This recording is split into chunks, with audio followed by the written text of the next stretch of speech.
On this edition of inCycle, it's been a breakthrough season for Coryn Rivera.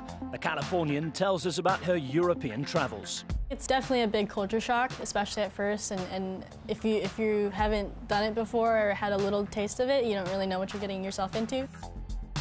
Vincenzo Nibali created quite a stir riding through his native Italy at the Giro d'Italia. Cioè, il ciclismo non vuole solo la tipica squadra che si mette lì davanti e tira, il ciclismo vuole persone come Vincenzo che sono lì sulla televisione perché amano questo sport. But first, Michael Woods tells us about a Grand Tour debut at 30.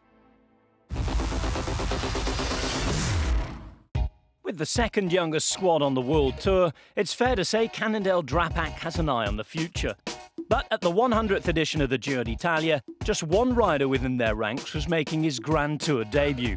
That rookie was 30-year-old Michael Woods. To be lining up at one of cycling's biggest races was a remarkable achievement for the Canadian, and certainly not something he'd have imagined doing 5 years ago. I used to be a runner, had a really successful running career early on. Like I was like a very good junior, really good in high school, and I managed to get a full scholarship to the University of Michigan, which is known in the United States as being like the best running school. I had some initial great success there, won the Big Ten championships, which is a big conference meet. But then through being a bit of a goof, like when you're 19, 20, you make a lot of bad decisions, and I made a lot of bad decisions, and I ended up getting injured quite a bit. I started getting injuries in my left foot, in my left navicular bone. Started getting stress fractures, and eventually I just was no longer able to run. I thought I was going to be a professional runner. I thought I was going to go to the Olympics. I had all these big dreams, and those were crushed. And I spent about 4 years continually trying to come back and trying to have a comeback in running. Meanwhile, wasting money, wasting my education, and just working crappy jobs. I ended up working at a bank. I was a teller at a bank. That was a really tough transition, realizing that I'm not the greatest person in the world.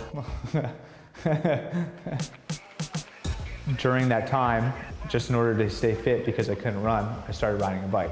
My dad owned a road bike, and I started borrowing it. And then I started riding that bike, and just through riding around the city of Ottawa, where I come from, I started getting connected with people in the cycling community, and they started telling me to come out to races, and that's how I got into cycling. So I started really truly racing when I was 25, and there certainly is a bit of like ageism, I guess you could say, just because there's such a value put on potential. Even like in contracts in pro cycling, there's such value put on potential. Like if you have the potential of winning something, teams are always really excited about you. Rather than if you've actually had that success. And so I think, yeah, it made it far more difficult. I got overlooked a bit just because, you know, like it's a huge risk to take on a guy who's 25, 26, 27, giving him a contract when you know that, you know, his career's not going to be as long. He's maybe not going to have that those innate skills that some kids get when they start riding when they're 14, 15, or even younger. But ultimately, teams care most about results. And so if you have success and you win races, you can get a contract. And that's kind of what people, like the people that mattered, told me, and that's what I believed in. And that's how I was able to get on this team. Last year, they gave me a leadership role at Tour Down Under. And they really believed in me, and Jonathan Vaughters, who's the general manager of the team, the owner of the team, he signed me right off. He signed me with the goal of, you know, making me a winner, and that's what really attracted me to the team in the first place. So yeah, I feel really lucky and feel really honored to have this kind of leadership role here, going to the stages, but I still haven't won a stage here yet, so I really want to kind of really reward them for their faith in me. It's really funny for me being 30 and being in this environment where I get advice from guys who are like 22. And that's been the story of my career since I got into it. I've always had to kind of take advice from guys who are younger than me. In life experience, I'm able to share things with the guys on the team, but yeah, like I'm constantly learning, especially from a lot of the younger guys.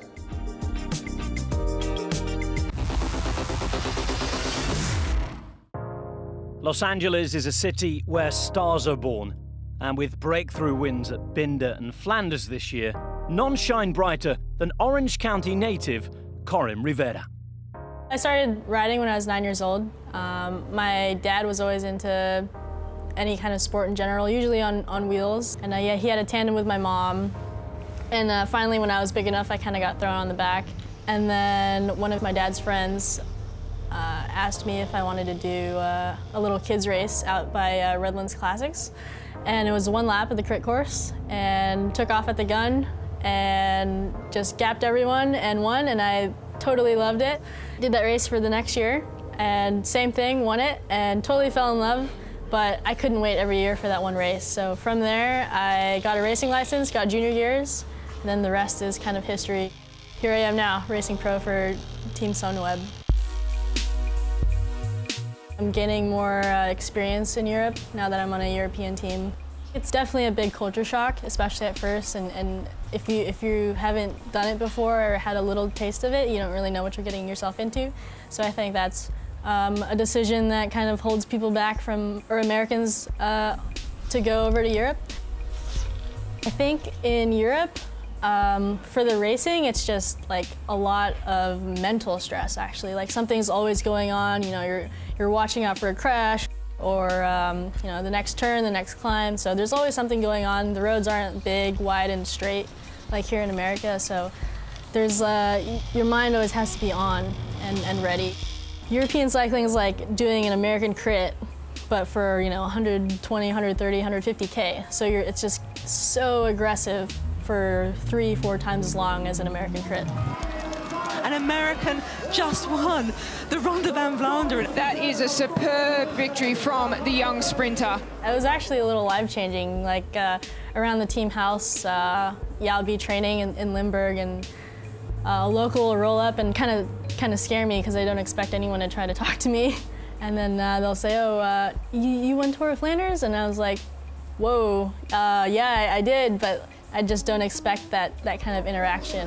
It's pretty cool to be the first American to win that race, absolutely. And yeah, I can definitely feel it. Everyone's really stoked and going out on a group ride, and everyone's really, really happy for me, and so happy to make them proud also. Yeah, it's all kind of been a surprise for me this year, and yeah, I'm walking to the podium at Flanders, and you know, Hans is telling me, oh yeah, you also get the jersey too, and I'm like, my mind's just completely blown just from the win already, and then it just gets blown into smithereens again because I can't believe I'm in the leader's jersey also. I don't like to get pigeonholed, and I don't like to be a one-trick pony, and I don't like it when people tell me I can't do something either. And I guess that's a little bit of fuel to the fire, but yeah, I like a challenge, and you know, whatever it takes to get across the line, you know, I'll figure it out and I'll do it. Maybe I'm surprising them a little bit more, or I guess less now that I'm there a bit more often. But I don't know, it doesn't change a lot for me. I just keep trying and I just keep fighting, and yeah, maybe they'll drop me a little bit, but I'll keep trying to chase back on. But nothing's really changed my style. I just keep fighting and make the front group or make this front selection, and yeah, maybe they're the one who needs something to change and not so much me. But these prestigious wins might have never have happened for the young 24-year-old. I did crash in Tour Qatar in 2011. I had like a really, really major concussion. Was like knocked out, don't remember the next 4 hours. I had stitches in the back of my head, had road rash like on my eye, that's the scar that I have from it, and across my lip. That almost, I think, took me out of the sport. And it was also at that moment when I thought, yeah, I should probably go to school, you know, because at any moment, racing or training or whatever it could be, yeah, it could be gone. And so that was a little bit of a wake-up call for me. From there, you know, have time to think, okay, do I really actually want to do this? And then from there, it was like, yeah, I actually do. I've spent so much time away that I do like this, and I do want to go, you know, the full 9 yards with it. I think I definitely have like a California state of mind for sure. I definitely do kind of approach life pretty laid back, but I don't know how you would explain it entirely, because it's just what I do. I feel like maybe someone from the outside could like explain the differences with me, and I don't know, someone from Holland or something. But yeah, I think I'm pretty laid back, pretty relaxed. I don't like to stress out too much about unnecessary things. I think I started racing pro when I was about 16 years old. Yeah, I've done it for a long time, but it's not entirely who I am. I love it, for sure, and it's brought me a lot of opportunities in my life. But yeah, there's a lot of fun things I like to do. Like I like to surf down here or snowboard. Yeah, definitely have fun and have fun in everything you do, because if not, why would you be doing anything?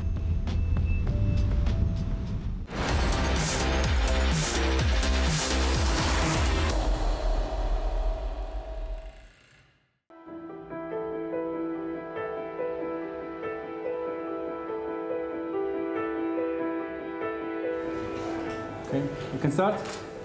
So, we are a new team, first year in the World Tour and first time at the Giro. Let me introduce today's speaker. Starting from the left, Brent Copeland, General Manager of Team Bahrain, Vincenzo Nibali, Champion. Sono qui un po' come tutti per cercare di vincere questo Giro con Vincenzo, quindi il mio ruolo sarà quello di supportarlo ogni talvolta ce ne fosse bisogno. Io ho dimostrato negli ultimi tempi di andare forte in salita, quindi probabilmente sarò uno dei suoi ultimi uomini spesso. È uno dei punti fermi, è uno degli uomini più forti al mondo per le corse di 3 settimane. Quindi saper di essere un suo gregario mi fa onore e mi sento veramente contento. Dall'altro lato so che devo dare il massimo e so che ho molti occhi puntati addosso, perché il suo risultato dipende tanto anche dal nostro aiuto. Vincenzo Nibali, Vincenzo Nibali. Cioè, il ciclismo non vuole solo la tipica squadra che si mette lì davanti e tira. Il ciclismo vuole persone come Vincenzo che fanno amare, che sono lì sulla televisione perché amano questo sport, e non ultimo è stato Pantani con le sue grandi imprese. Quindi credo che sia un raffronto da poter fare con Vincenzo e con Pantani, perché Vincenzo non parlo per amicizia o per amore del mio lavoro, ma perché parlo perché fondamentalmente guardo tutti negli occhi le persone che guardano Vincenzo in TV e ritrovano in Vincenzo quelle ali di folla che una volta Pantani riportava davanti agli schermi. Questa è una cosa veramente bella.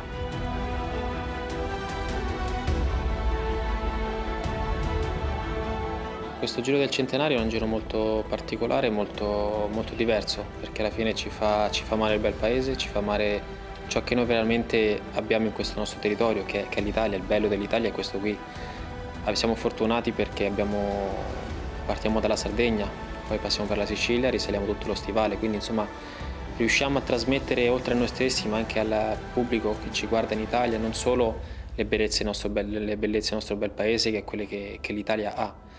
Ovviamente è un giro, come ho detto prima, molto difficile. Non esistono tappe miste, non esistono per noi tappe tranquille. Attack from Vincenzo Nibali, who's going on for the Bahrain Marina. He's going for it, lights it up, the Shark of Messina. He wants the leader's jersey and no response. Nobody's gone with him. So he tried to attack, but the Movistar was able to control, to bring whole peloton back to him. And at the point they get on his wheel, we say to him to stop and to retry later or wait for a better occasion.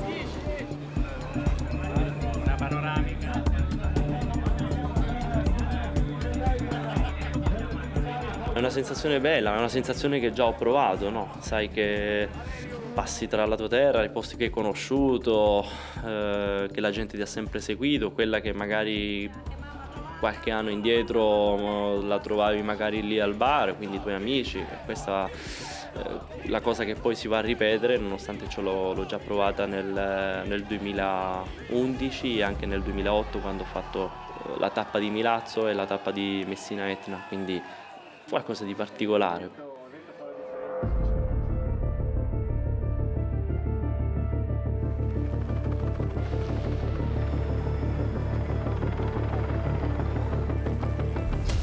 Oh, we've got big riders down. Sky Rider's on the floor as well. Mikel Lander's on the ground. He's not happy. And that is Geraint Thomas. That is Geraint Thomas, and I'm afraid that does not look good.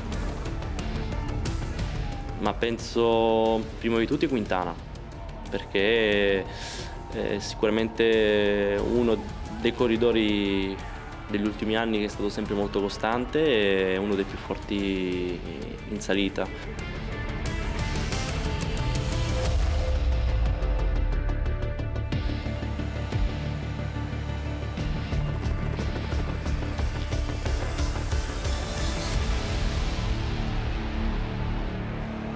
Bravo Vinci, molto bene. Nibali! Sei forte, bravo Nibali!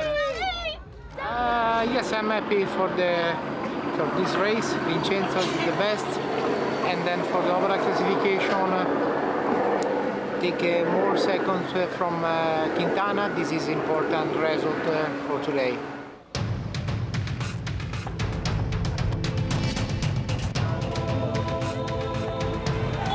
Here comes Dumoulin. Goodness me, what's happened to control? He goes, and Zachary goes with him. Dumoulin's going for this. There goes Nibali. He's gone backwards. What a day, what a moment.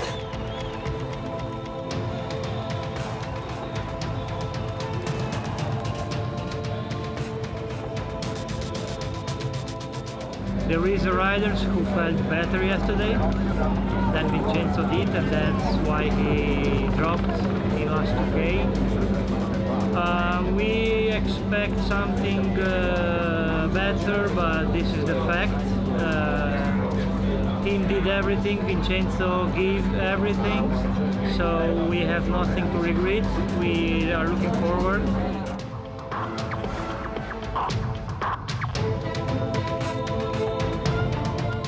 Ma questa settimana sulla carta, vedendo com'è, sembra molto duro, proprio dura questa ultima settimana, perché solitamente vediamo tipo 3 giorni consecutivi, invece qua ce n'è qualcuno in più, ecco. Poi l'ultimo giorno solitamente è stato anche, come dire, un grazie ai velocisti che arrivano fino a Milano e fanno uno sprint finale. Qui invece questa soluzione non c'è. Questa settimana diventa molto stressante per tutti e la cronometro di Milano sarà anche quella un fattore importante.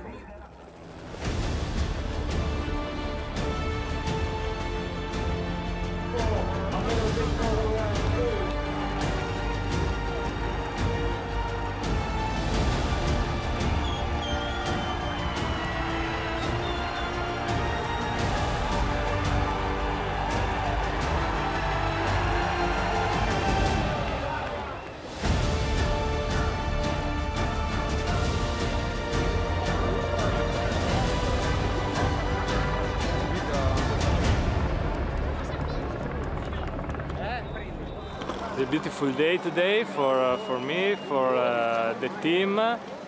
Now is important the third week. Okay, now it's good.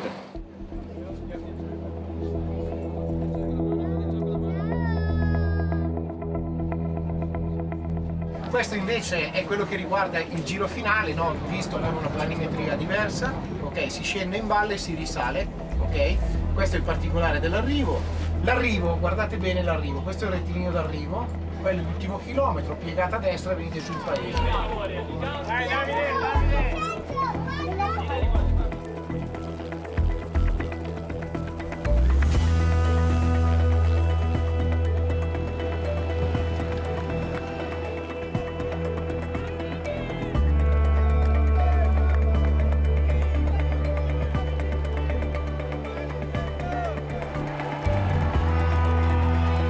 Nibali and Quintana made a pact, clearly, and yeah, it's their right, but it would be nice if they lose their podium spot with that behavior.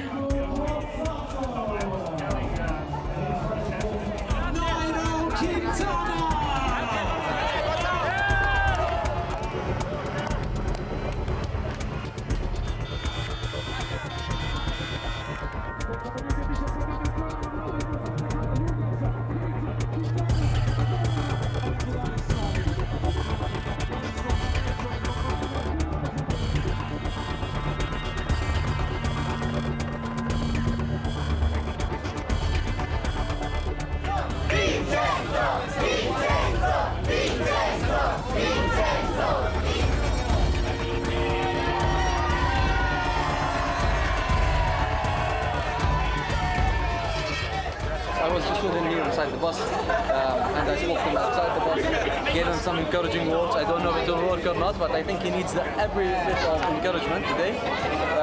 He's a great guy. I talked to him. I actually joined him riding once, and we were talking about this a couple of months ago, and he was saying that I must do something for this race. So fingers crossed, as you say, and let's see how it turns out.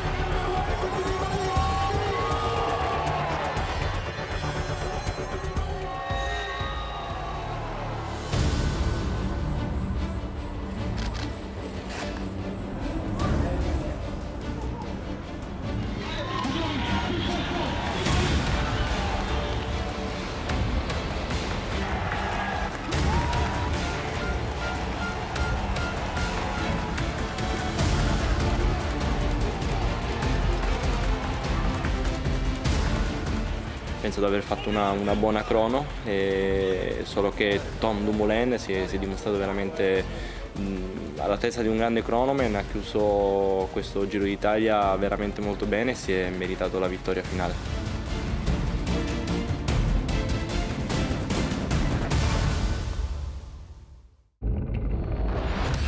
That's all for this week. Join us next time on inCycle, but until then, keep up to date with us across social media.